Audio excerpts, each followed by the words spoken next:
Hi. Club Star Wars at 10:45. Are Yeah. we Yes, and yes. on a school night? Who's going to be watching? Like milkmen? What day is it? Wednesday. Yeah, milk people. Milk people, the unemployed, or teachers Yes. on summer holidays. There you go. Present company accepted. Present companies. That's it. So hello everybody. Matt, I think he's tucked up in bed right now. Since I got him a job, he's learned what it is to graft. He's going to bed early now. But again, we didn't really plan to do a show. It was just like it got to a certain time and I was like, Andy, should we do something? And we did an hour. We did our usual after hours like we do after the podcast normally, but like off air, me and you for about an hour. Yeah, we did. They were like, fuck it, should we just turn the stream on and stuff? It's Why obviously not? still not on Facebook. No, we got banned. We got No, I got banned. Yeah, but I don't understand because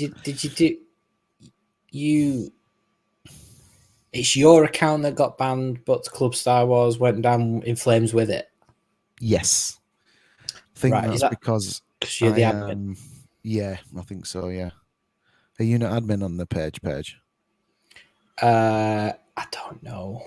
Maybe I am. We'll just have to give you backstage login to to the thing, yeah, I think at some point, and then then you'll do that. So hello guys, we have actually got there is some news to talk about, so we're going to do a little bit of news, and we're open forum as well tonight, by the way.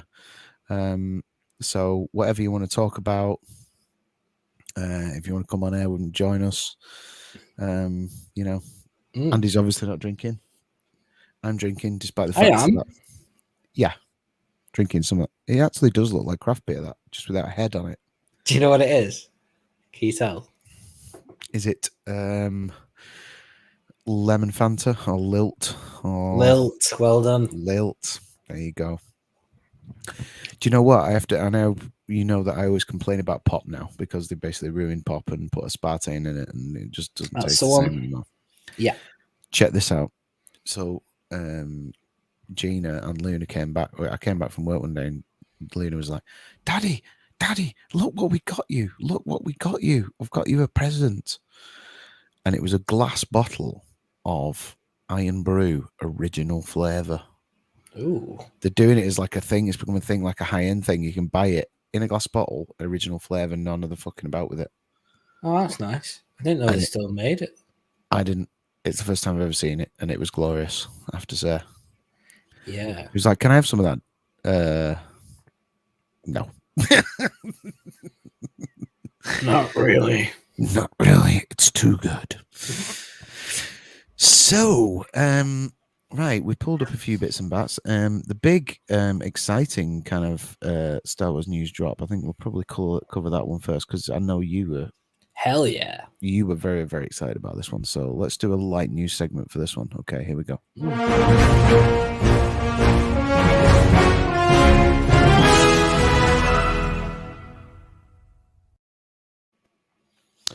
Okay, so kick away your six-breasted water pig and get set for some proper old school Luke Skywalker, because here we go. So check this out. This is taken from thedirect.com. I've never been familiar with that before. Luke Skywalker and Grogu receive a glorious official new Star Wars poster. Now, yes, it is fairly glorious. Unfortunately, the quality is absolutely poo, because this is not an official drop. Somebody's ripped this off from, I don't know what. They got it from like ahead of time D23 material, or it's been found in the Lucasfilm office, or I don't know. People have said it's come from this poster is going to be revealed at Comic-Con next year. This year. Oh, is Comic-Con already finished? I don't know. Have they not done it? Have they not done virtual San Diego this year yet? It must be on its way. Look at that. Maybe it's D23 because didn't I'd Disney love to. Disney didn't do anything for the previous few Comic Cons because they show everything at D23 now, right?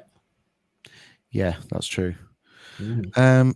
Well, actually, Comic Con was supposed to be Friday 23rd to Sunday 25th of July, so it's the same weekend as LFCC. So that was last weekend that was supposed to happen. So maybe they did a virtual one last year, but I didn't hear anything about a virtual one this year. Did you? Maybe they just didn't bother. Comic So Con, there the you first time I've seen it written is when I heard about this Luke Skywalker thing. Interesting. San Diego. Maybe it was due to be revealed if it was happening physically. I don't know. So anyway, let's have a look. It was posted on the 23rd of July, so that would make sense then, because it was posted last weekend, which would have been San Diego on the Friday. 2 days ago, there's an article here saying San Diego Comic Con 2021 was another letdown. Yeah. Apparently, there was nothing exciting. So, right, okay. So it was just an online thing. Right, okay, so Mandalorian Season 2 ended with an action-packed finale capped off by the return of Mark Hamill's Luke Skywalker, the comeback of one of the most iconic figures from the Skywalker saga, surprised Star Wars fans around the world, mainly because no one expected that the fan favourite Jedi would return to the small screen. Throughout the show's sophomore run, Pedro Pascal's Din Djarin only had one goal in mind: to bring Grogu back to his people. Season 2 showed Mando's dedication to fulfill his mission, with the character going through a series of planets whilst also finding unlikely allies along the way, such as Katie Sackhoff's Bo-Katan and Rosario Dawson's Ahsoka Tano. Ultimately, the endgame of Mando's mission led him to cross paths once again with the forces of Moff Gideon. With their backs against the wall and a horde of dark troopers threatening their lives, the last-minute arrival of Luke eventually saved them, but it also meant that Mando needed to bid goodbye to Grogu. Season 2 ended with Luke and Grogu heading to an unknown location together, whilst Mando was left with his own Darksaber-related issues to settle with Bo-Katan. Now, a new batch of posters arrived to celebrate the pivotal moments that transpired during the finale. Okay. So this is about what transpired during the finale. Maybe it's not about next season. I don't know. But let's see. Grogu and Luke Skywalker take the spotlight. Sorry, go on. It has to be about the next season, doesn't it? Well, one would hope so, wouldn't it? Because Luke's wearing different clothes on that poster. He's holding a yellow kyber crystal. And Grogu's making his own lightsaber. That's nothing to do with Mando Season 2. Yes, that's true.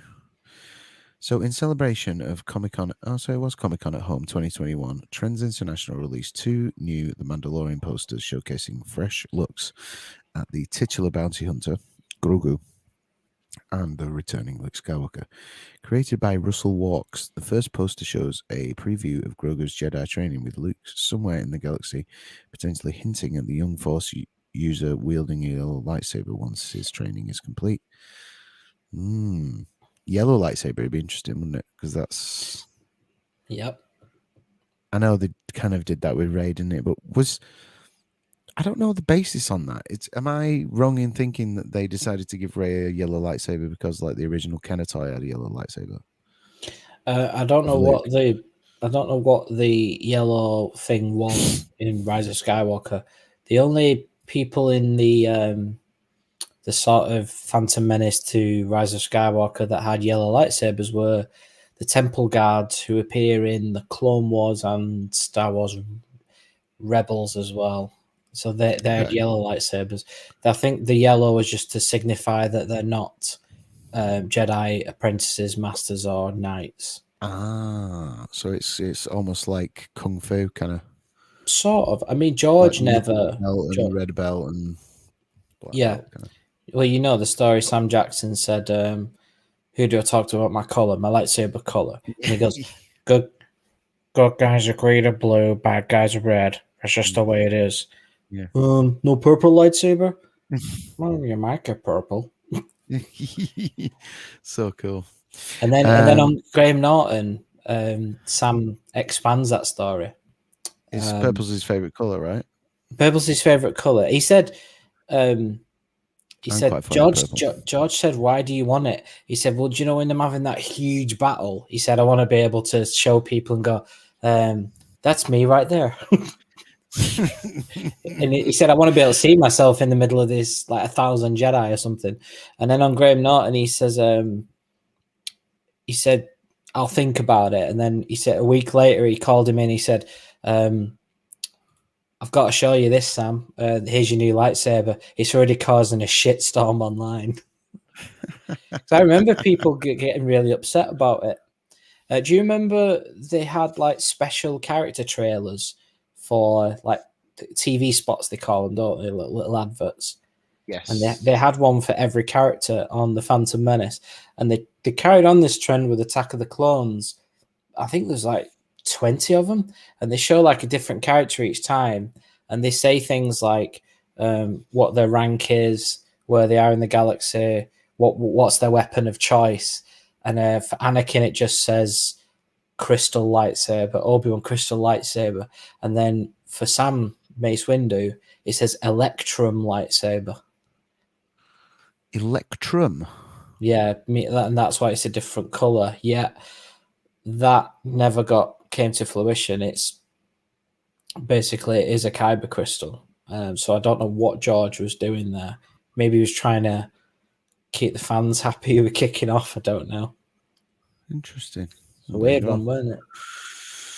Right, so the yellow lightsaber, and then here's the poster. You can see now.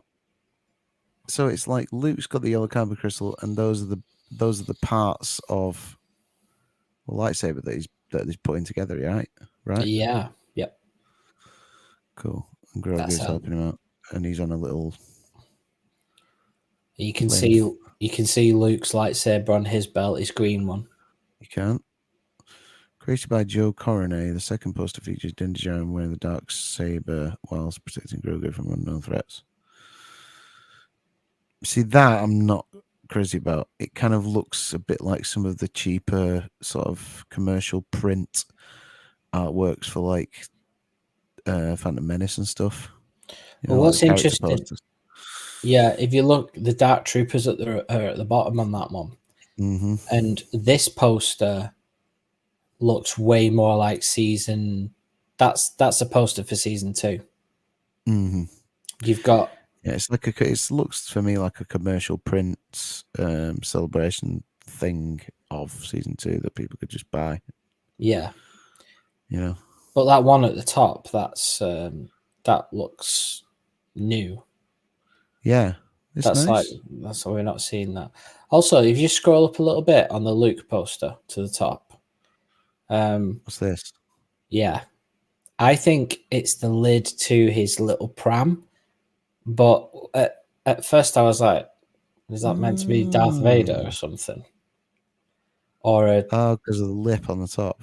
Yeah, or is it a hooded figure looking? Because we don't know who wants Grogu. Well, I guess we do because of Rise of Skywalker. We don't know what they're going to do. Or is it an archway? Because it kind of looks like it's got a... Yeah. Like, is it the archways are like the Lowe's like the Lars Homestead or... Oh, yeah. Could be anything. You never know, do you? Yeah.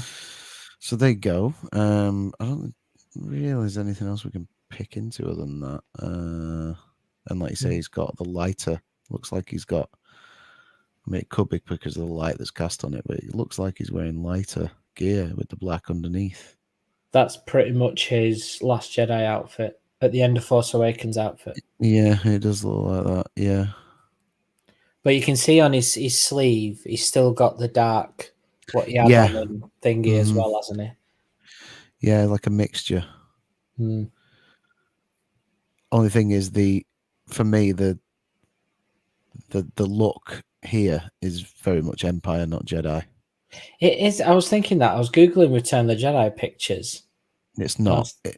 That is right out of like... It almost looks right out of the shot where there's like a... I don't even know whether it's a frame in the film, but there's a promo shot of Luke in front, pointing like his blaster in front of the X-wing. Okay. Hang on a minute. Let's see if I can find it. I had some artwork on a folder for Empire years ago, and it reminds me of that. With X-Wing airstrikes. Let's take a look at that. That. Yeah, it does, doesn't it? That quality is absolutely turd, but yeah. Bugger off. You see? Yeah. I mean, it could do with. I don't know how you can zoom in on that, to be honest, but if you compare that to that, I mean, yeah, his mouth's open a bit, but it's effectively the same look, isn't it? It's got the Empire look. Yeah. Which they're going to do, because obviously they can't get a new shot of Luke Skywalker from just after Return of the Jedi, can they? Sure. But there you go. So let's just continue with the article there. I think I've found it. Copy link address. If I put this in the private chat. Oh, do you know what I think? I think you're gonna show me now. The classic Jedi shot on the skiff with the green lightsaber. No, this is a promo. Oh, okay. Where have you sent me this? StreamYard chat. StreamYard chat. That's wise. Okay. Which one is that? Alarmy. So what? Come on. Just gave me a redirect noise, so I'll just wait while I open that. No worries. I'll just finish the rest of this reading while it attempts to open. Yeah, sure. Oh, you're absolutely right. The hair and everything is exactly right. Do you reckon that's what he worked off? 100%. That is. I've seen that shot signed by Hamill too. Well, that shot is that's what they used for one of the posters. That is not the proper ones. The ones like for novels and stuff later on, and books and stuff. Yeah. But yeah, that's one. That is 1000% the shot. Yeah. The hair's the same and everything. They've kind of fanned it out, calmed it up a bit here, but he had more of a kind of weird basin cut, didn't he, in Jedi? Do you reckon that's paint or is that digital art? That was digital art, that. Right. They just grafted him into something they've created themselves. They've just sort of waxed him up a bit, haven't they? Yeah. Oh God, you can see the under his on the right. No, not just that. There's like a there's like a V like line, and if you look at the artwork, it's been lit up in the lip. No, on the cheek. That's it. That bit there. Look, compare that to the artwork. Yeah. Yeah, they've kind of lit it up a bit more, haven't they? Boom. So there you go. We found it. That's how much we know the fucking promo. Well, that's how much you know the promo shots from Star Wars. You know them better than I do. You found the one though. I know that one quite well because I thought I was close with that X-wing shot, but hey, at least I had him in the X-wing outfit in my head. Well, that photo shoot could have been done. Well, that could have been done on the same day. Very true. They could have just pulled him off the set and done that. Do you reckon that's while he's on Hoth, or do you reckon that's an actual back photo shoot? That's definitely a studio shot, that. Yeah. 100%. There's just a blank screen. That'll be the on-set photographer, like that photo that I remember Fraser had of him and Hamill on set. Oh, right, yeah. But he's in the beige outfit on that. So, a glimpse of Grogu Jedi Training. These posters serve as a fitting reminder of the rousing success of The Mandalorian Season 2. While one could assume that these are solely for promotional purposes, it's possible that these posters could hint at what's next in Mandalorian Season 3. The image shows a glimpse of Grogu Jedi training with Luke Skywalker, possibly teasing the Jedi pair will at least return in some capacity in the third season. The presence of a yellow kyber crystal alongside lightsaber parts could hint that's terrible, isn't it? Could hint that fans will witness Grogu's training and its completion by the time season 3 wraps up. Meanwhile, it's also fitting that the second poster highlights Din Djarin's potential journey in season 3. It's clear that Din has to resolve a Darksaber related issue with Bo-Katan, and it seems that this storyline will likely shoulder a good chunk of next season's narrative. It's possible that the Mandalorian Season 3 will tackle the different paths of Grogu and Din throughout the first wave of episodes before eventually reuniting the tight-knit pair before the finale. By doing this, it gives each character separate moments to shine, thus leading to a much stronger reunion down the line. There's also a chance that they will be reunited due to a common enemy, and many would agree that a team-up involving Grogu, Luke, and Mando will be one for the books when all's said and done. Oh, yeah. For sure. Ooh, luxury lingerie. Let's get some of that. You just love these adverts that pop up on websites. Right, so stop sharing that for now. Interesting. I mean, is that what you want to see out of season 3? What, them three teaming up? Yeah. I just feel like if Grogu's been trained, then he's going to be way more powerful than he ever has been, etc., etc. Did he really need Din Djarin there? Like, he's going to be a bit redundant next to Luke Skywalker, and but it'd be cool, but it'd be a bit silly. Like, Luke should turn around and go, "Yeah, we don't need you." But Luke's nice and humble and nice. He wouldn't really. Last Jedi Luke would. Last Jedi Luke could say, "Get off my island." Whereas this Luke Skywalker is closer to Return of the Jedi, so he won't be that mean. But yeah, I mean, we don't know who the adversary is going to be because what's he called? I watched the episode today, by the way, because of that poster. I watched the finale of season 2 again. Right. So it's fresh in my mind. What's he called? Moff Gideon. Yes. I keep forgetting because we're so like enwrapped in seeing Luke Skywalker, we forget what actually happens in that finale. He goes to kill Grogu. Do you remember? He picks up the gun and he goes, and he ends up hitting. Well, no, he shoots the other female Mandalorian. I forgot her name. Not the main one, the other one. And it obviously hits her armor, and it's like, yeah, whatever. And then she falls down because of all the blaster shots. Bo-Katan. Not Bo-Katan, the other one. There's another one with her. Oh, right, yeah. Not Fennec, the bounty hunter who's with Boba Fett. The other Mandalorian's blue armor. I can't remember her name. No, I can't. I don't think anybody says her name in the show. In the episode. Oh, for sure. And a poster and a Wikipedia entry, the works.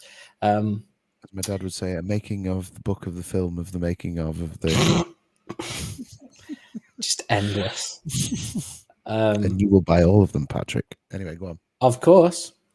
Yeah, we're all addicts, aren't we? So yeah, Moff Gideon goes to laser her, and then she moves out of the way because I think she's fallen over because of all the blaster shots. And then Grogu's been revealed, and he's just there on the floor. And then he goes to shoot Grogu to kill him. And I always forget that bit. I'm like, that's a big deal. But Din jumps in front, and then the Beskar stops. And then he goes, when he realizes he can't defeat them, he holds the blaster up and goes to kill himself. And then Thingy knocks the blaster out of his hand. But I thought Grogu was really precious. why would he kill? Why would he want to kill Grogu? That's a good point. Like, he's gone to such lengths to get Grogu, and he lies to Din when he walks in the room. He says, "You can have him. I see you bond with him." Try to trick him. And he says, "I just needed his blood." And then us as the audience are meant to think, "All right, he's got what he wanted. Yay!" And then he turns his dark saber on and starts attacking Din. That's it. So that made me think, right, well, it's not just the blood then. But then he goes to kill him. Yes. Why would it be? And then you see Moff Gideon looks terrified when he thinks, who is this? Who's on this X-Wing? And I think he knows who it is. Do you think? Well, he looks so afraid. Why would he be so afraid? Well, yeah. Why? Is it dangerous if Grogu gets trained by Luke Skywalker? Is that why the Empire wants him so much? Do we really properly get any hint that Moff Gideon is Force sensitive or not? I know he's dark side, obviously, and he's evil, but if he's just a Moff, he's not really Force trained. He's just kind of obsessed with it, isn't he? He just wants to kind of get the blood, and maybe that's it. He thinks he can make himself Force sensitive or something. Do you think? I don't know. If Grogu is so Dr. Pershing, who we see in the first or second, the first episode of Mandalorian season 1, or episode 2, and he's the one who says we need Grogu alive, and then the Werner Herzog character says dead or alive, and then he's like, the scientist guy's like, that's not what we agreed. So Dr. Pershing is confirmed in the finale that he is a clone engineer. And his symbol on his arm in season 1 is the cloners from Camino. Right, okay. So I'm guessing Palpatine wants... because obviously the clones were very effective because they were all clones of Jango Fett.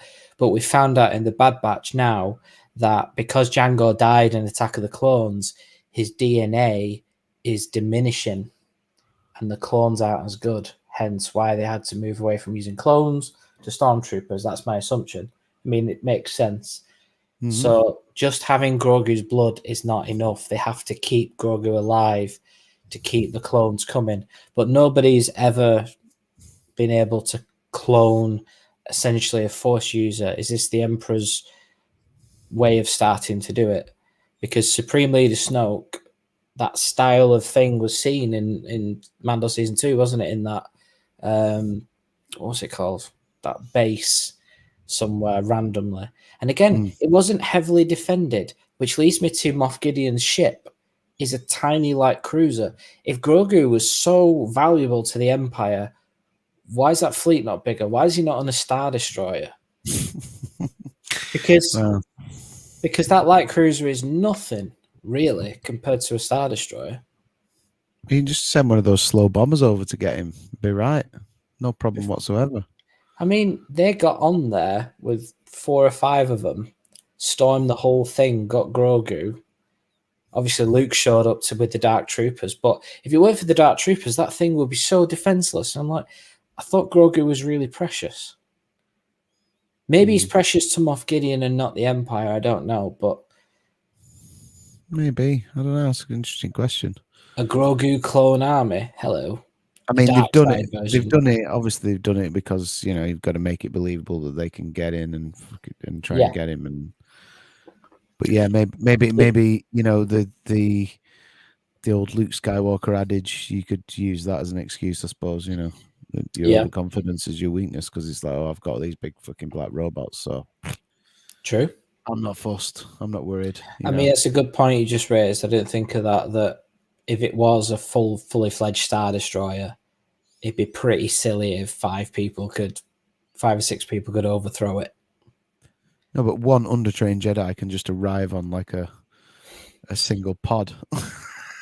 Yeah. Yeah, I think so isn't it like 30 Dark Troopers or something? It's quite a lot. Yeah, there's a lot. So he's just like, I'm all right. I'm not worried. Yeah. I've got all these Dark Troopers, and I've got a laser sword of some description. But also, why? Again, back to Moff Gideon. Why is he so afraid? He literally almost looks into the camera like shitting himself when they're seeing the security footage of Luke Well, attack he the. must know. He must know. Mm. He must know who the Skywalker of the Luke variety is, mustn't he? He must. Maybe it's So not good for the dark side if Luke gets Grogu. there you go. Maybe. Also, can Grogu stay on Luke's Jedi Temple, considering what Kylo Ren does Mm, in the near future? maybe Kylo Ren sees him off. I don't know. I wonder if Ben's on that academy yet, because we're only 5 years after Jedi, so Ben Solo could only be 3 or 4 years old. Maybe not then. Mm. Would you give us it? Oh, maybe that'd give us room to see a bit of Luke Skywalker training the Jedi and stuff. Yeah, we just don't know how much sequel they're gonna do. A lot of the fans obviously don't want that because they hate that sequel trilogy so much. So we don't know. There's people talking about retconning it and stuff, but I don't know. You can't. The fact that poster may not be good news for some fans because, like we said, that's his Force Awakens outfit. They're going to link it. They will. They'll have to do because Yeah. They'll just try and I think they'll probably try and avoid it best they can, but retrospectively they'll probably have to. I know there's people saying, "Oh, they're erasing the sequel trilogy." This comes up every week, and it's not going to happen. It's not good for business for Disney to admit that we're wrong and stuff. Utter bollocks. That's never going to happen. No. Walk up E. Welcome to the show. Thanks for your comment. JJ Abrams should have done all three. Honestly, do you know? I kind of agree because at least it would have been a consistent story. I'm not. Yeah. I think that's the main argument for that. Really, I don't think they would have been better. It wouldn't have made the trilogy much better than what it was, but at least like you said, it would have been consistent. It would have been it would have been a cohesive story because we know that JJ had that planned out, so at least he knew what he was going to hit going through. Whereas it did turn into that relay race type thing. So JJ Abrams is a good director, but I haven't seen anything that he's written that's been any good. And regarding Henry, but that's negligible. Well, I've yet to see regarding Henry, but also, hey, hello. That was the first thing he ever wrote. Obviously, it probably wasn't the first thing he ever wrote. It was the first thing that got made anyway. Yeah, he was only a kid then, so I think it's good. I like it, but I'm obviously quite biased. Sure. There's a lot of people who say it looks like a Hall of Fame movie. It's like a Hall of Fame movie, basically, like a Hallmark Hall of Fame movie type. Have you seen like a TV movie? Yeah, well, people say that. Wrong with that. Have you seen Super 8? Yes. So I thought that was pretty poor as well. I was like, it's like a massive Spielberg homage, isn't it? Yeah. Well, it's two films, isn't it? It's a film Spielberg wanted to do, it's a film JJ had written, and then there was like and it just so it's like weird. A 70s McCartney song. Yeah. I've got this one and this one, and just put them together. I mean, I haven't seen a lot of. I'm being unfair here talking about JJ like that, but it's just the Star Trek movies are so well directed. Check it out. Check out Super 8. Enjoy it. If you've not seen it, have a look. But I probably need a refresher because I can't really remember it now. I was just like WTF all the way through. I was like, what? Yeah. Could have been better. Could have been, would have been, should have been better. Yeah. But yeah, I do think he's a very good director, but maybe not a great writer. That's just how I feel about He's it. not an author. Well, Steven Spielberg doesn't consider himself a writer either. No, but he has been Best he has director in the done good world. stuff. Yeah, he's brilliant. So there you go. At this point, folks, we're just about to hit the 40-minute mark. We're going to take is it 3 minutes or 3.5 minutes that the intro is? Can you remember? 3.5, yeah. Okay, we're going to take a 3.5 minute break and we will be back for some more. Well, let's just take a little message from our sponsor first.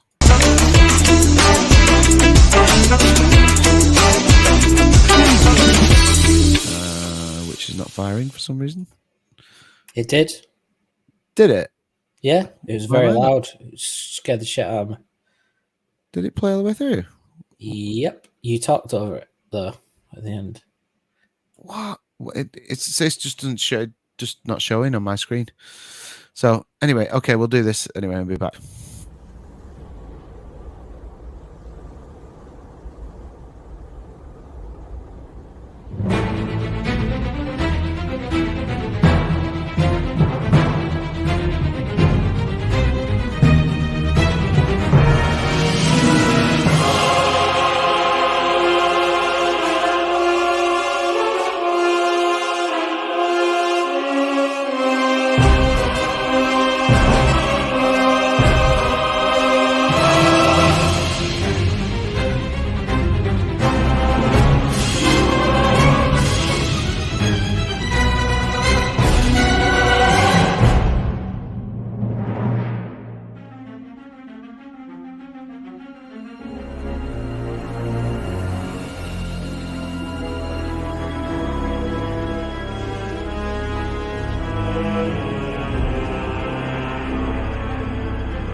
Deja vu. We're back. Welcome to the show. We're back. Yeah, sorry we had to do the intro again because we haven't got like a little advert break thing, but we were just discussing we could put something like that. Well, Andy can put something like that together. I'm not smart enough to do that kind of stuff. Andy takes care of all that cool stuff. It won't take long. Good. Well, we'll do that. Right. So let's move right along with some of this.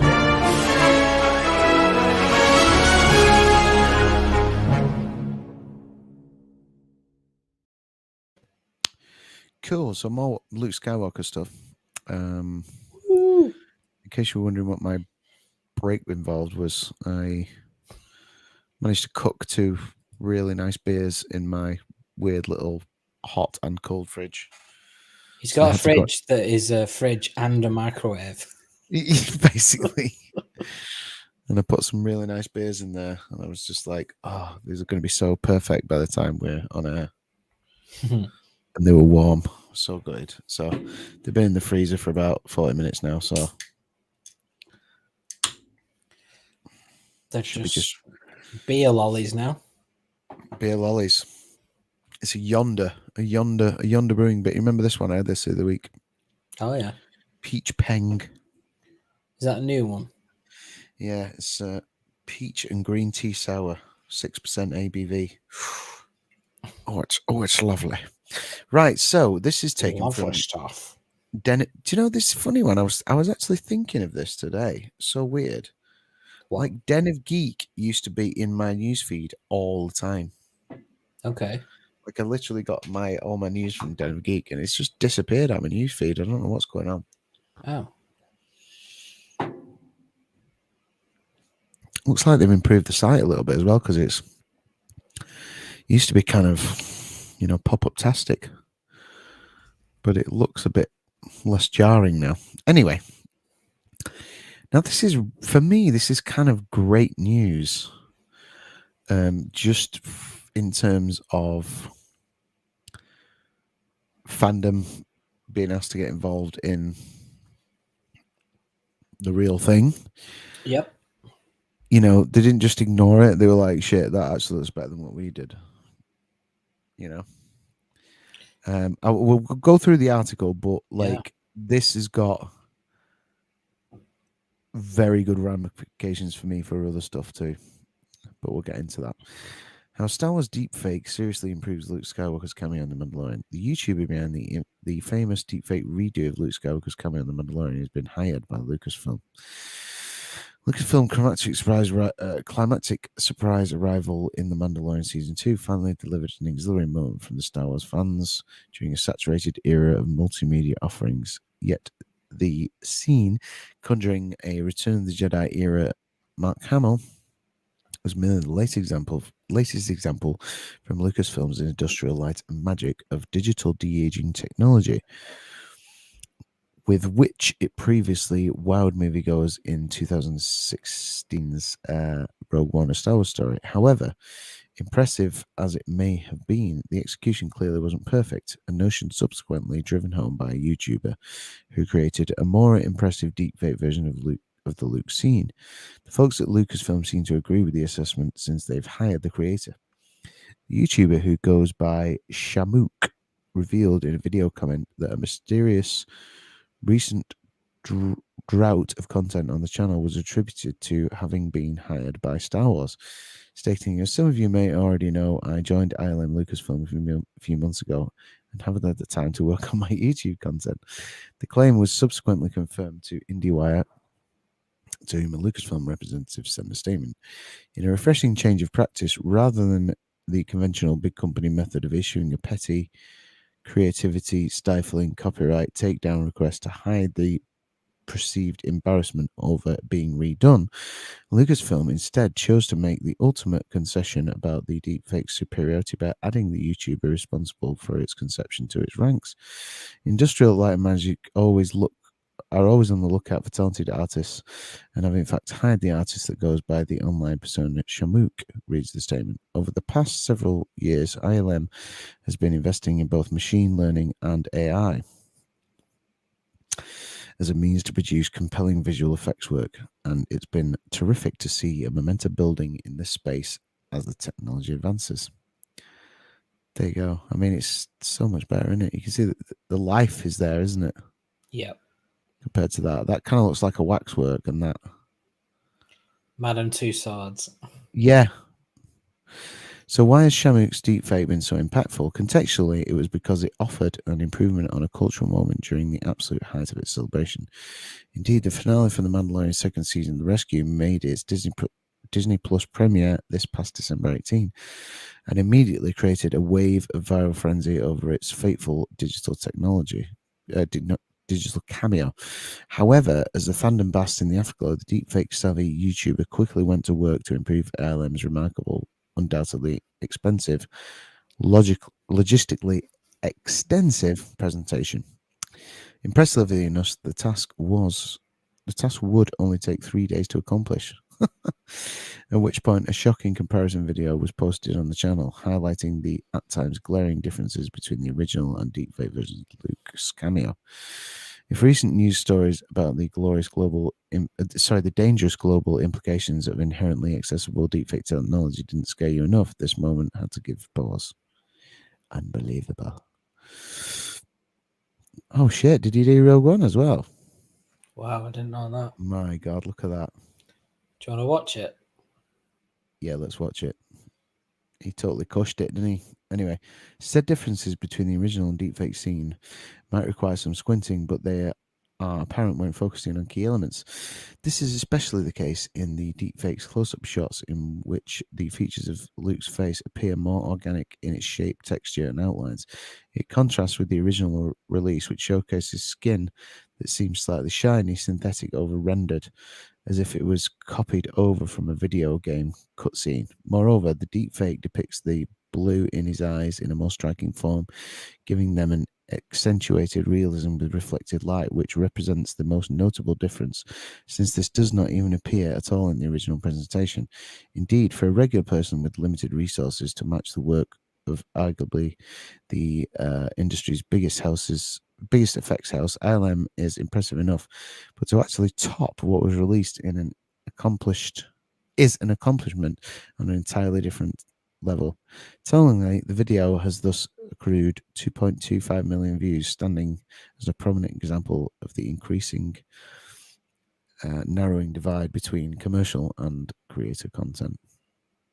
Interestingly enough, Luke's Mandalorian cameo wasn't even the first time Shamuk showed up ILM, since the YouTuber had already presented a superior take on the franchise Hitherto, most famous example of digital characters, that of the late Peter Cushing.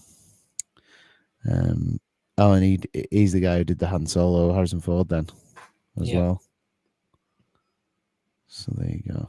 I've seen the Solo one. I've not seen the Rogue One. I haven't. Let's take a look at that, shall we?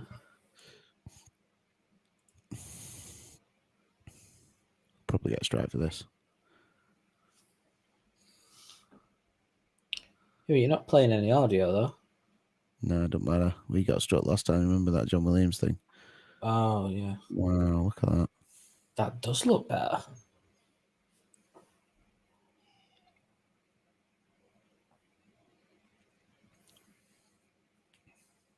Oh yeah, the eyes and everything. Yeah, it's the eyes, isn't it? He just brings more life to the eyes, big time.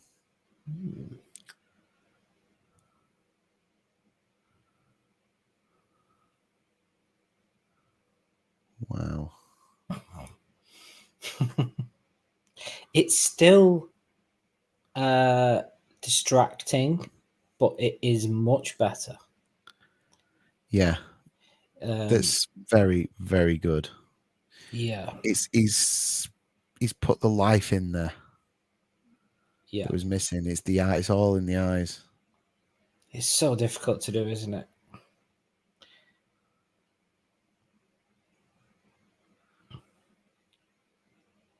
Amazing.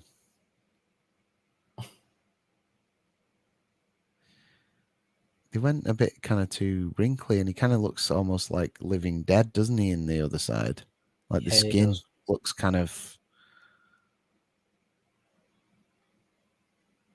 does look fake, but the deep fake looks more alive. Weird, isn't it? Yeah, the deep fake's got less in it, which is weird.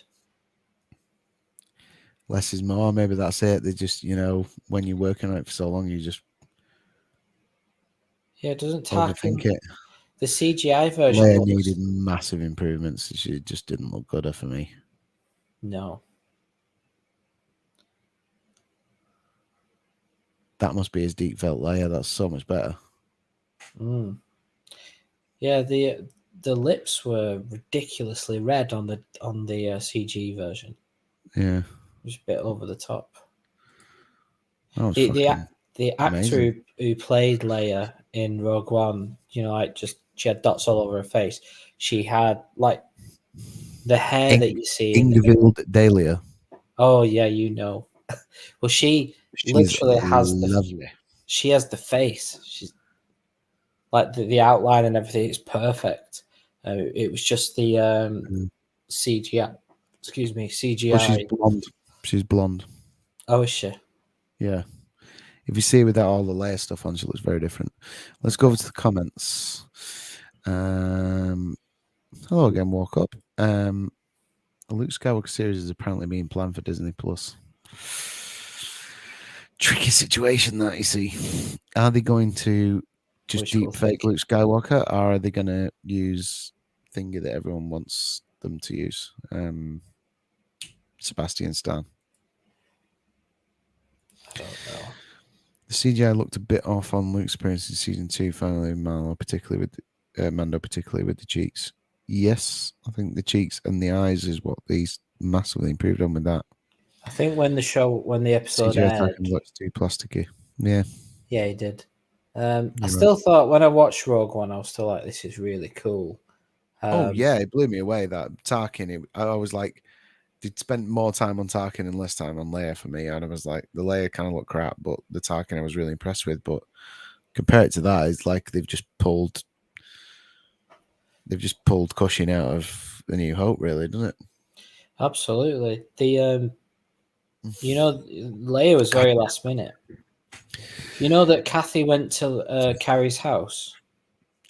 Showed her the footage, didn't she? And apparently Carrie just went, and then went and showed her something else on. Yeah. Carrie was just like, whatever.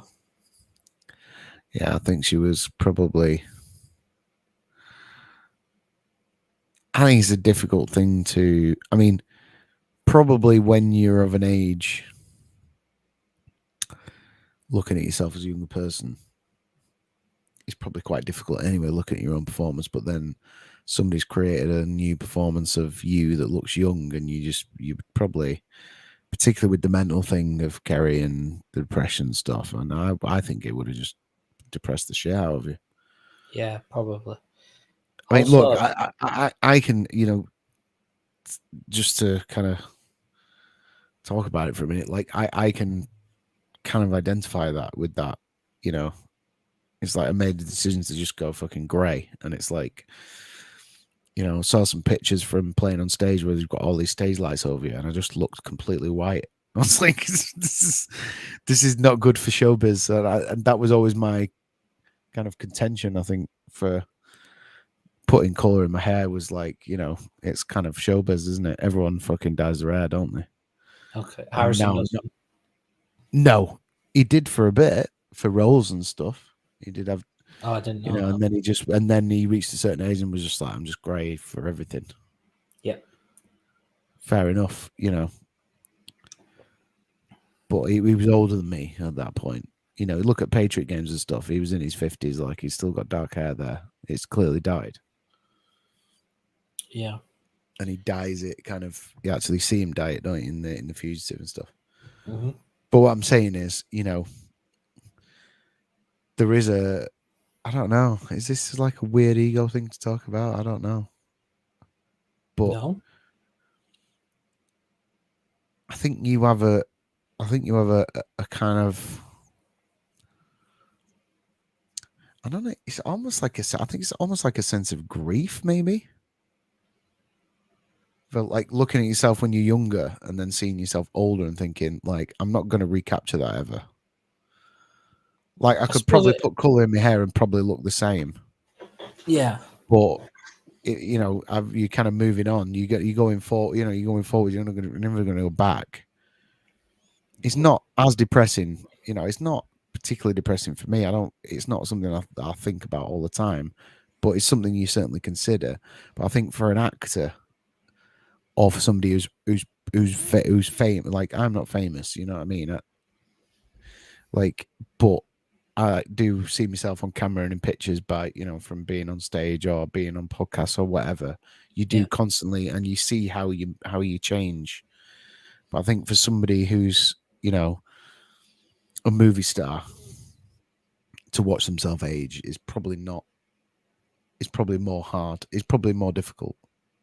I think it was really hard for Carrie on The Force Awakens. I heard that she's not seen herself on a 35mm projector in IMAX size. She'd not done a movie for a long time, had she?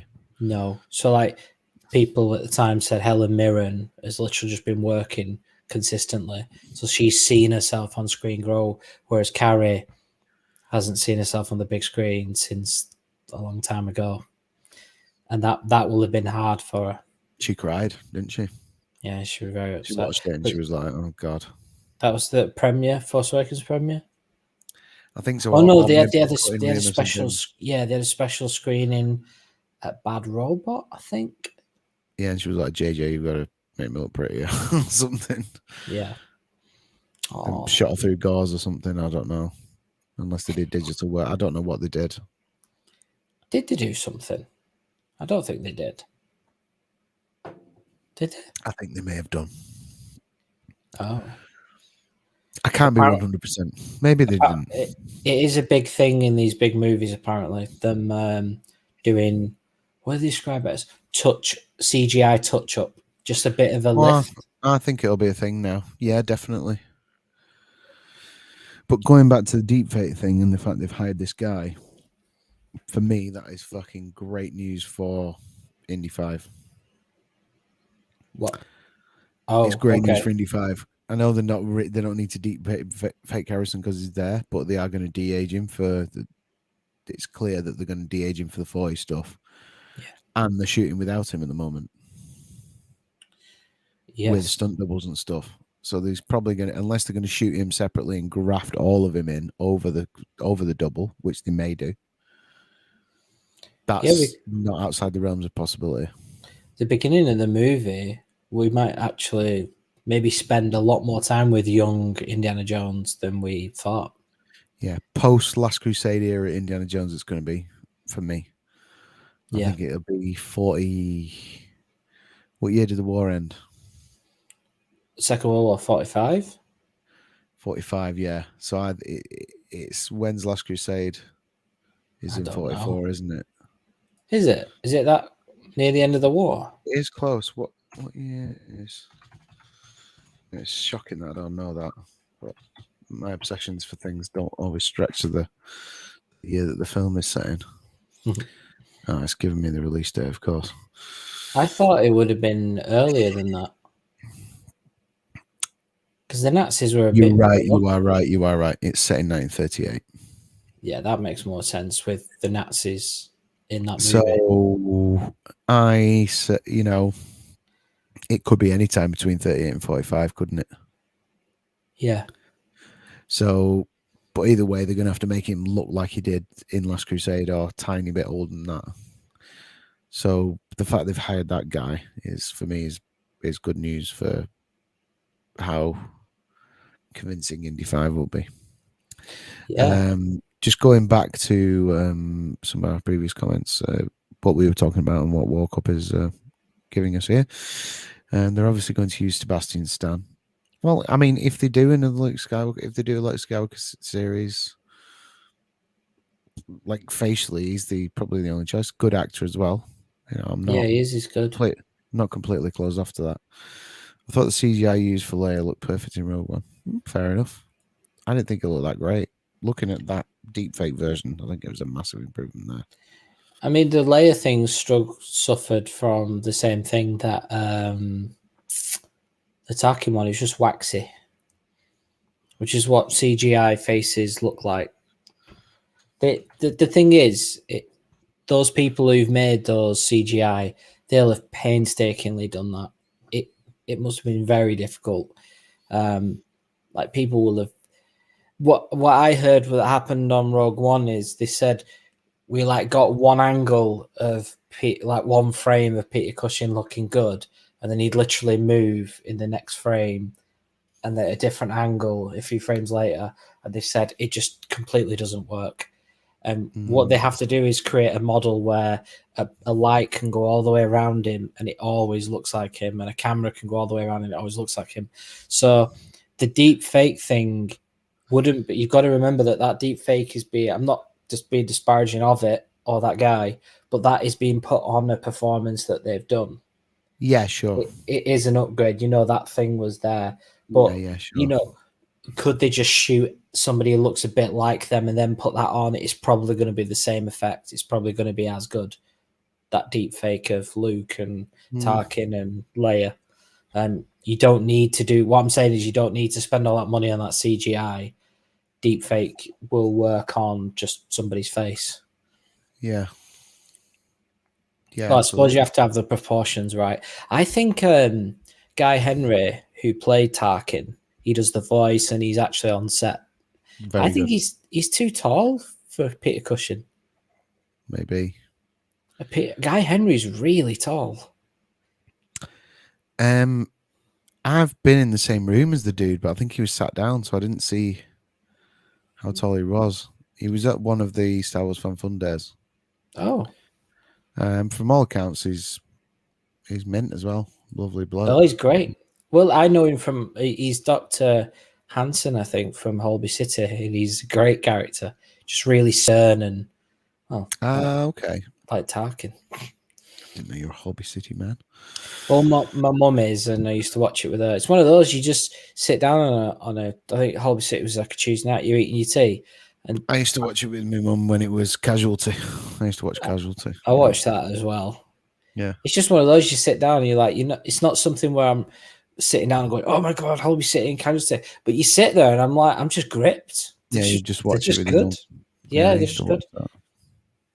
Here we go for some more comments. Rogue One also had its third act reshot by Tony Gilroy. Yeah, that's very true.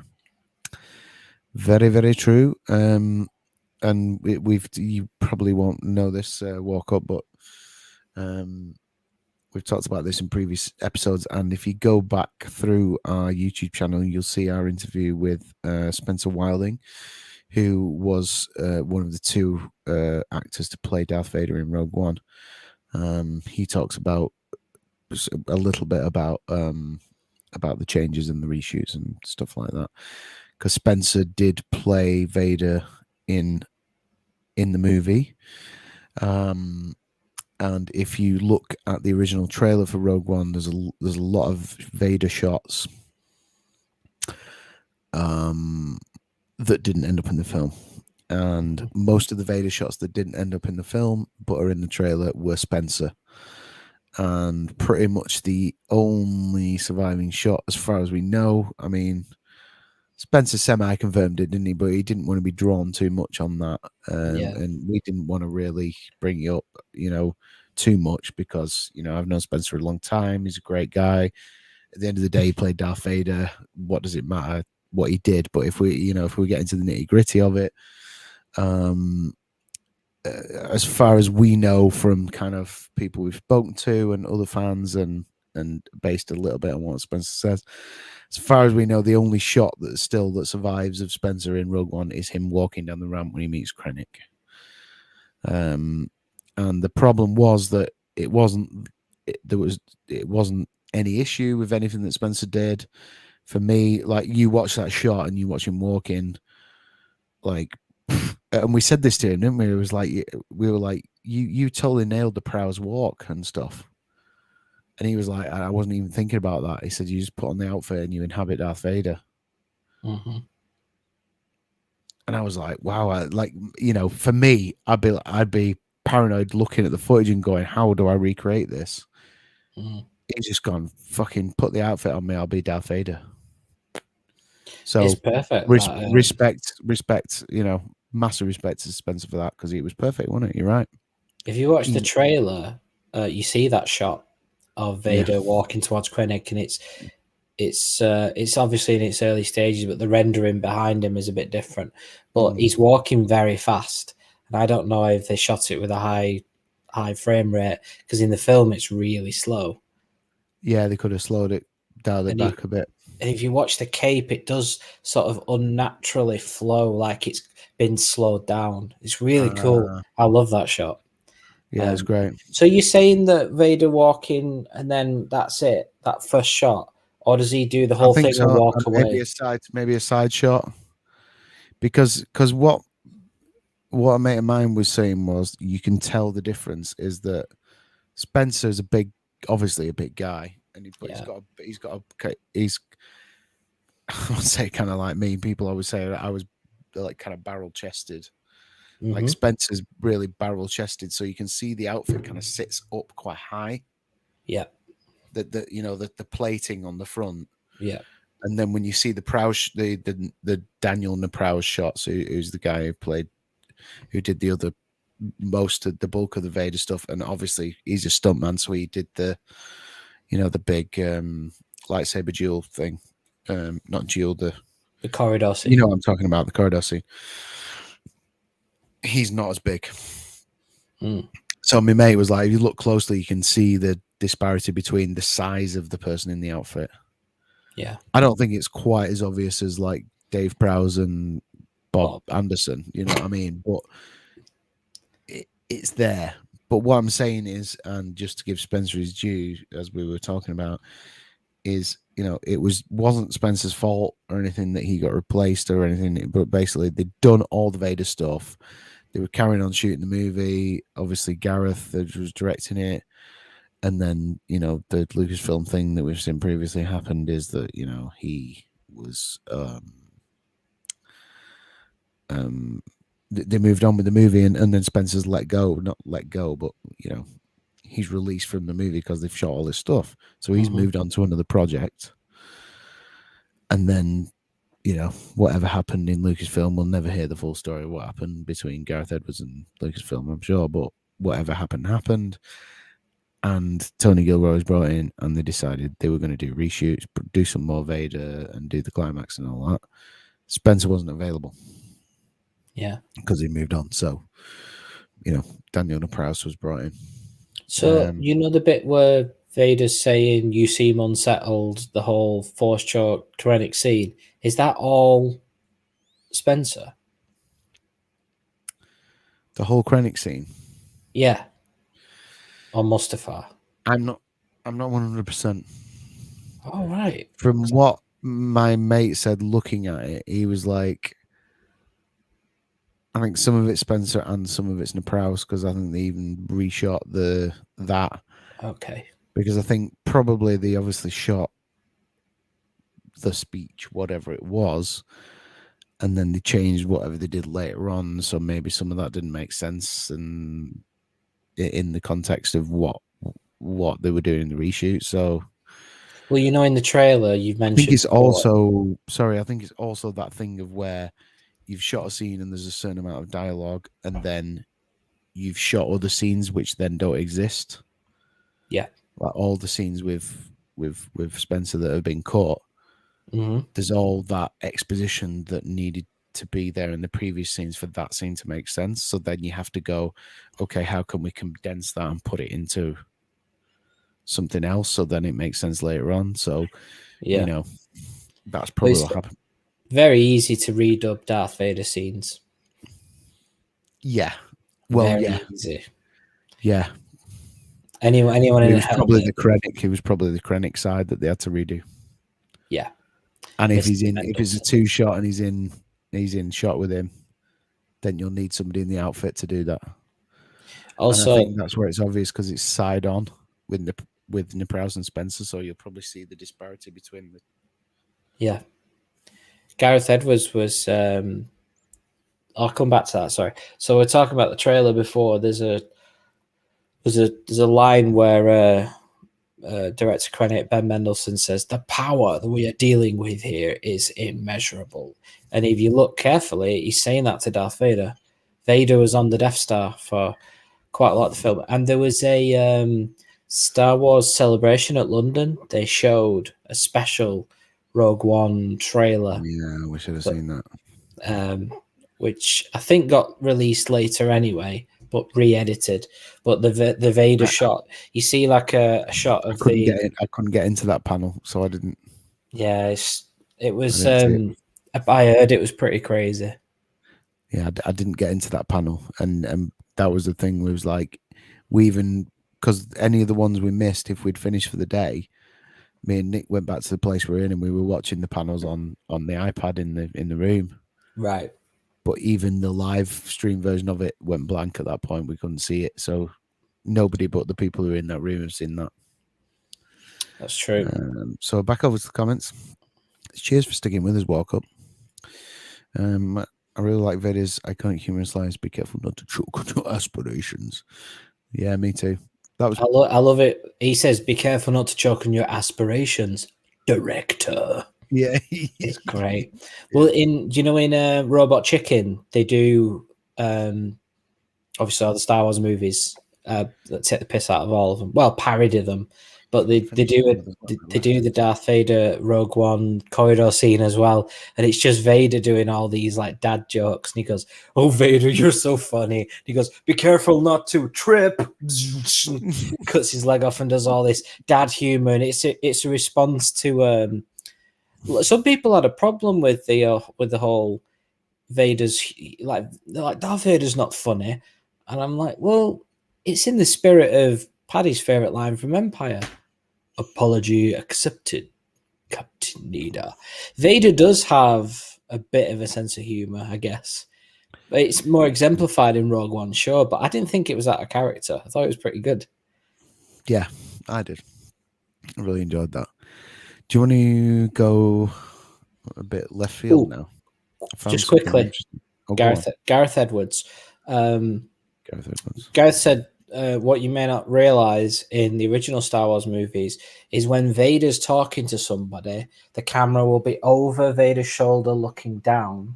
And if it's the other person, then the camera will look up to Vader. So even though David Prowse is so tall anyway, they made him look even taller and more imposing. And if you watch the Krennic Darth Vader scene again in Rogue One, you see the camera literally do that, up for Krennic's point of view and down for Vader's to make him even bigger. I was like, that's cool. Gareth really knows his shit. Absolutely. And that's what the French called mise en scène, I believe. Did not know that. Mise en scène, yeah. Okay, the reshoots were done due to Disney being dissatisfied with Gareth Edwards' gritty war story version. Yeah, I believe so. I mean, there's even stuff like, and we've talked about this before, that shot in the trailer where Jyn Erso is on that ramp on the final bit where she meets Krennic, and there's like a TIE fighter just appears behind her. That's right, yeah. Stuff like that. I mean, shit like that. It just looks so badass. I don't know why they got rid of it. But that was cool. Ho hum. That was the ending of the trailer shot, wasn't it? The TIE fighter rising up. Yeah, it just looks so badass that. Well, everybody was saying when the trailer launched, people were saying, "Oh, that's Darth Vader in the TIE fighter," and I'm like, in the next movie, which has been out for many years, Darth Vader has a special TIE fighter. I just had a diamond bullet moment there. Go on, Mark. How awesome Darth Vader's TIE fighter is, I know, right?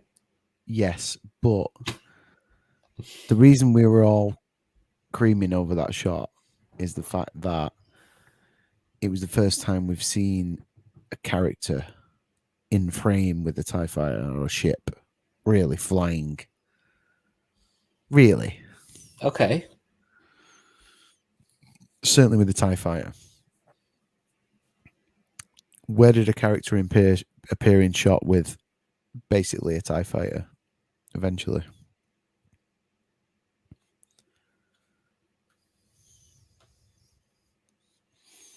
You talking about Force Awakens?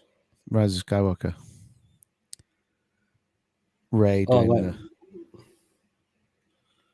Oh, right, yeah, okay. over Kylo Ren shit. Well, when Kylo arrives, They on say that when Expo, they did the Reb shits and when they did the reshoots, and we're like, we're going to save that. We're going to do something similar somewhere else. So lose that. oh, I see what you mean. Maybe. I doubt it. Could be. Oh, yeah, stranger things have happened. You never know. There's Keep that in the I bank. mean, Keep that in the those. bank, guys. Do you remember you remember the Attack Walker shot in the teaser trailer? No. Like, the last shot of the teaser trailer for Rogue One is Jin and a few of the others running out of the bunker, and there's 3 Attack Walkers, and it shoots right at the camera, and then the trailer goes off. That shot's not in the movie either. Gareth confirmed what that was. He said, what's that? Gareth Edwards' film was a surprising risky experiment for the franchise. Yeah, Kathleen Kennedy said that during 2016 celebration, didn't she? She said we took some risks with Rogue One. And I think you're going to be very happy with it. It was the first spin-off. Like it had to work, didn't it? Mm. There was a lot riding on it, and I think from all the trailers, I was just sold. I was like, yeah, it looks great. Seeing the mega geeky thing to say, but Paddy will agree. Seeing all the classic ships in super high res detail was just porn, wasn't it? Oh yeah, it was just beautiful. Like I've never realized how much details on a Star Destroyer before. I think they got better with Empire because you get quite close to because the Falcon gets chased, the Star Destroyers get pretty close, but the actual rims of them, they look great in Rogue One. Yeah. Yeah. But yeah, maybe they thought it was too dark. Maybe. Disney allowed everyone to be killed off though, which surprised me. Yeah. Like, they're all dying. What's going on? Yeah, that's the thing, isn't it? They didn't want to go for the gritty war thing, but then they killed them all off. Well, there was more to it than that, I think. I don't know. I watched Star Wars. I watched Star Wars Theory's podcast last week with the writer of Rogue One, English guy. It was interesting.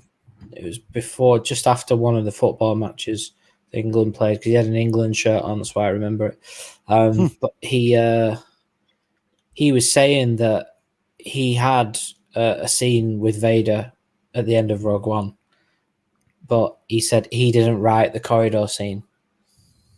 That wasn't his. That's not what he wrote. His Vader was what I heard about before Rogue One came out, that we talked about. Vader on the beach slaughtering rebels. It was Vader basically who trapped Jin and Cassian into the tower because Vader was coming and he was going to essentially finish them all off. But I'd heard about this piece of artwork that someone described that leaked of Vader holding up a wall of rebel bodies to protect himself from all the laser fire. And I was like, man. And, we're talking about this gritty Gareth Edwards thing, and I'm like, maybe that's what it was. Maybe that was too much for them. That would have been awesome, yet horrific. But the writer himself said, I like what they did in that corridor scene. He said they turned it more into a horror movie. Like there's no way of escaping. It's like you've just got Alien as well. Yeah, absolutely. In space, no one can hear you scream. Also, the writer said, what happens in the last 10 minutes of the film, any film, is very important. That's what people leave the theatre remembering. And I was like, he's nailed that. That's exactly right. Very true. And the last half hour of Rogue One there's some peak Star Wars in there. There is. It's very good. Speaking of which, Nick, good to hear from you, mate. Hello. Right, Paddy, Rogue One is definitely the best Star Wars film to come out of Disney since they took over the franchise. Thoughts? I agree with that. Andy will not argue with you. Do you know what? I do really like it, but... Force Awakens. I'm a sucker for Force Awakens because the Ford, so... I like Force Awakens probably just as much as Rogue One. I get just as excited watching Force Awakens as I do Rogue One. Probably more with Rogue One because it's got Darth Vader in it. Yeah. Yeah, that's the thing. That's the key element, isn't it? And the Empire. There's just so much Empire in it. So before we get out of here, I found this video on YouTube, and I think this is something really fun we might get a kick out of. Obviously, we're not going to listen to it, but it just gives an idea of scale. This. So check this out, Andy. This is a fictional starship's size comparison. Oh, right. I've seen something like this before. How cool is this? It's brilliant. It might be the one I've seen. Yeah, this is brilliant. I've seen it. So many. There's quite a few of these, but I think this is possibly the best one. Doctor Who TARDIS next to the Rick and Morty Space Cruiser. Look at the Dragon Ball attack ball. Look at the size of that. So tiny. Right, so we're moving through. Oh, I don't know that. Ratchet and Clank, do you? No. No Man's Sky. We're going to get to the big boys. Oh, my God, look at this. It's huge, isn't it? It is huge. Yeah. Look at that compared to a TARDIS. Yeah. Wow. They're really big. They made them look big in The Mandalorian. When they were coming at a critic ship, you see someone put the hand up to the ship, and you're like, "Fucking hell, TIE fighters are massive." What the hell is that thing? I think the X-wing's bigger than the TIE fighter, though, isn't it? 1 second, we're just going to go over to the comments. Woke up. I loved Force Awakens. Thank you very much.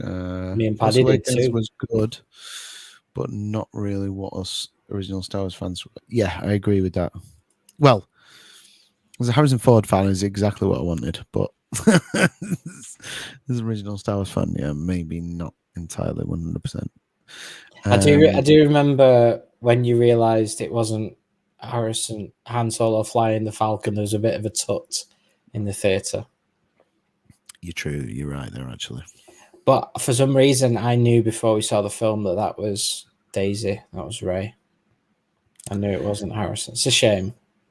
Yeah, I mean, we got to see him pilot it anyway. That's cool. Yeah, yeah. I would have liked to see him pull those maneuvers. That was the first thing we saw, weren't it? The teaser trailer. Yeah, that was good. Apoplectic. Do you know what's weird? I went back to that shot after the film came out, and JJ's not changed a thing from that teaser trailer. No. And I'm like, I think a lot of The Force Awakens was done way before they let on. Yeah, probably. Babylon 5. So, moving. Some of these I have no idea what they're from. No, I've heard of Babylon 5.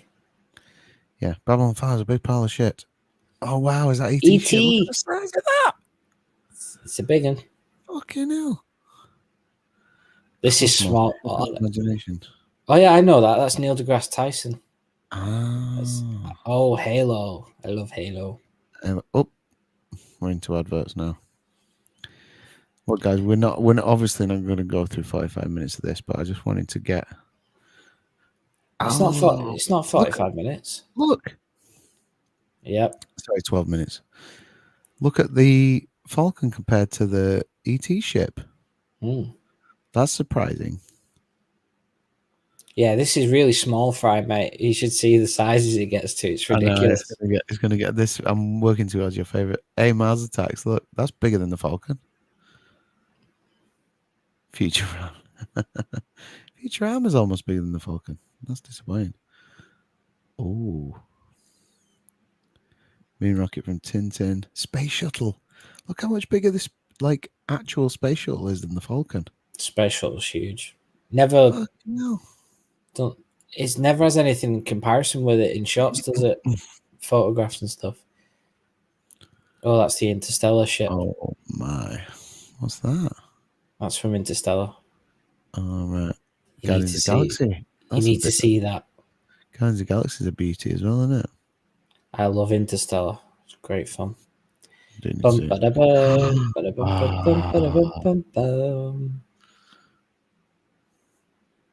Fantastic. Avatar.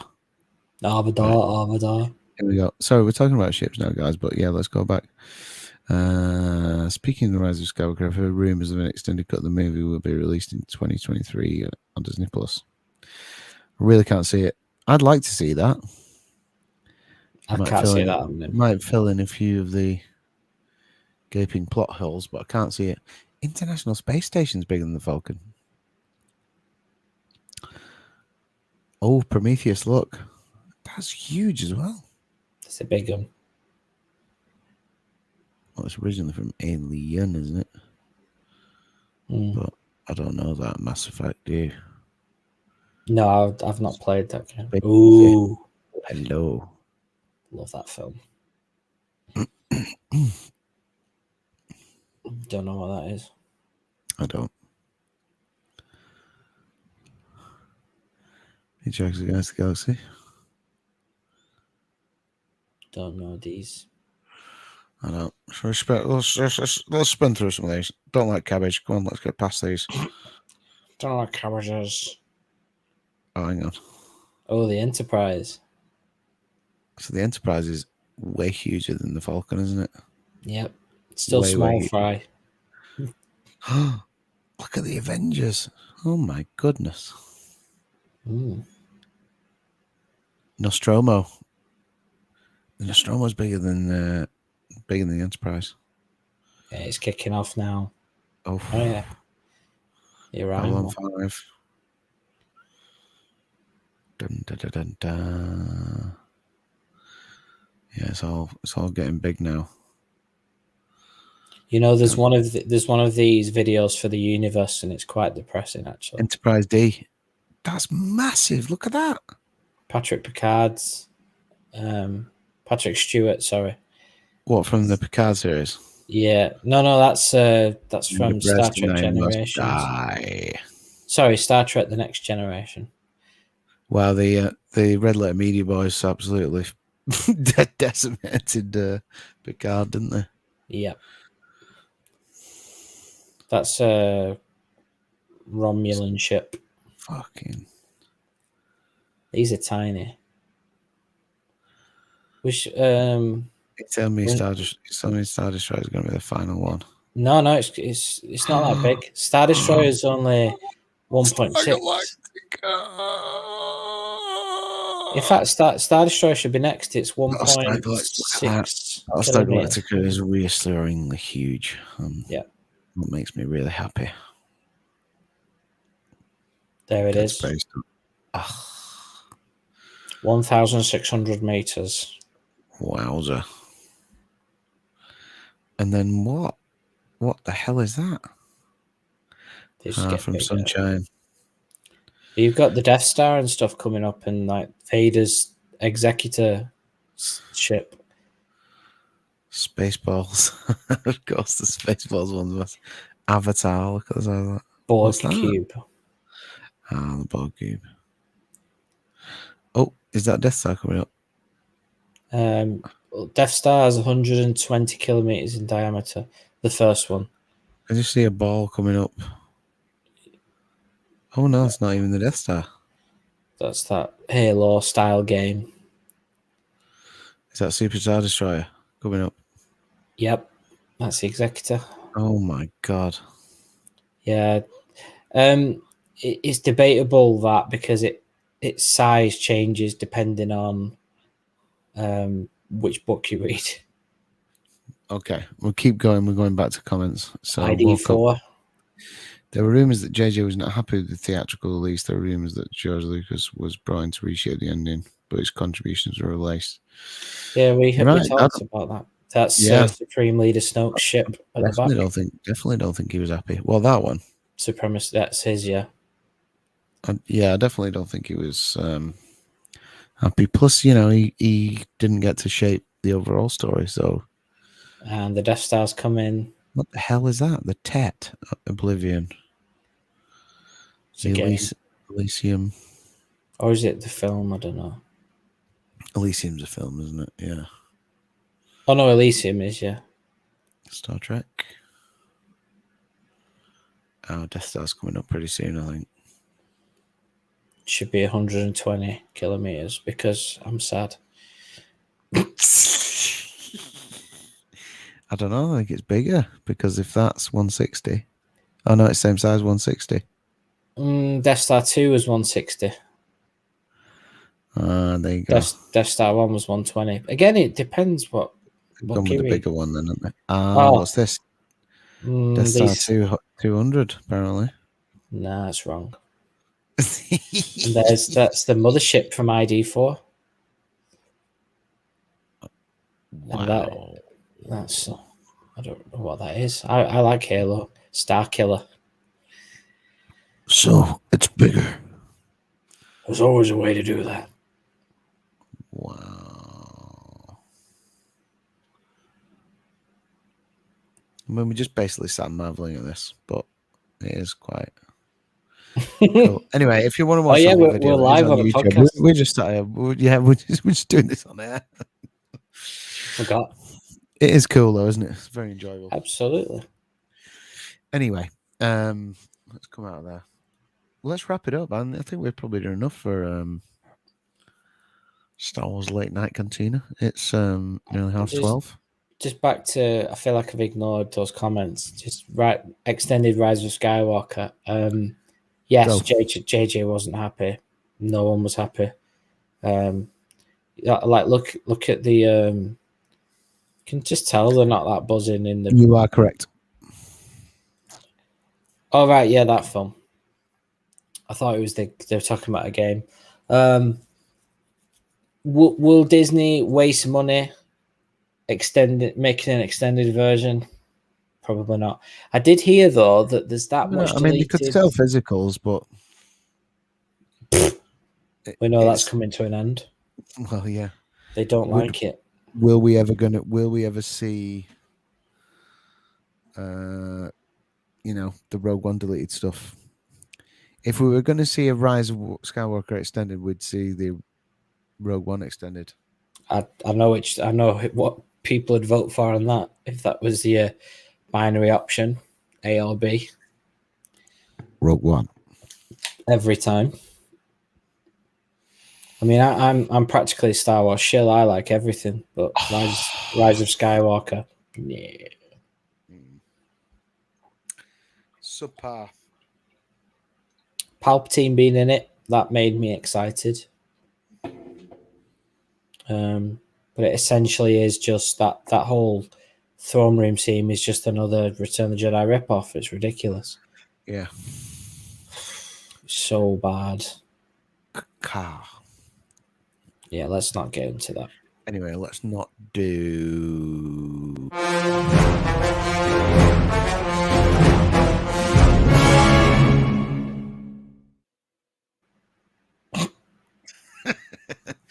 Let's not do. I don't know why it's not showing those on my screen when I do them, but anyway, it's definitely working. Okay, good. Well, thank you for joining us, everybody. This has been Club Star Wars After Hours. We normally do this after the show when we're drunk, and it's a bit more risque than what we did today. But this was fun. So thanks for joining us, and maybe we'll see you next week. You may have noticed we've kind of not in a pattern at the moment. We're not in a series, so it's just like if it gets to Wednesday and like 1 or 2 or 3 of us are free, we're just like, fuck it, let's do something. Yeah. So that's where Club Star Wars is at the moment. But I'm sure we will regain some semblance of order at some point. In the meantime, may the force be with you. Take care, everybody, and we'll see you next time. Bye-bye now. Bye-bye now. Bye.